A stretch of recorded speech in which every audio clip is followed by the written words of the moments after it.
בחירות דמוקרטיות הן הבסיס לקיומה של כל מדינה חופשית, אך לא כל הצבעה היא דמוקרטית. כדי שבחירות יהיו הוגנות ומייצגות, עליהן לעמוד ב5 עקרונות יסוד. העיקרון הראשון הוא כלליות. כל אזרח בגיר זכאי לבחור ולהיבחר ללא אפליה, פרט למגבלות מעטות הקבועות בחוק. זה מבטיח השתתפות רחבה ככל הניתן. שנית, חשאיות. ההצבעה נעשית בסתר מוחלט.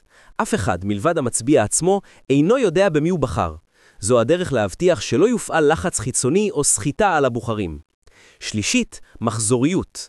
הבחירות חייבות להתקיים במרווחי זמן קבועים וידועים מראש, הקבועים מחוק. זהו מנגנון קריטי המונע משלטון מכהן להישאר לנצח. רביעית, שוויוניות.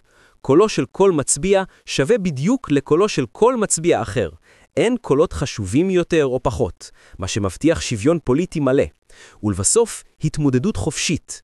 על הבחירות לאפשר תחרות פוליטית אמיתית והוגנת. זה מחייב את המדינה להבטיח לכל המתמודדים חופש ביטוי וחופש התאגדות, כך שיוכלו להציג את עמדותיהם באופן שווה לציבור. רק כאשר כל 5 העקרונות הללו מתקיימים במלואם, אפשר לומר שהבחירות משקפות באמת את רצון הריבון, העם.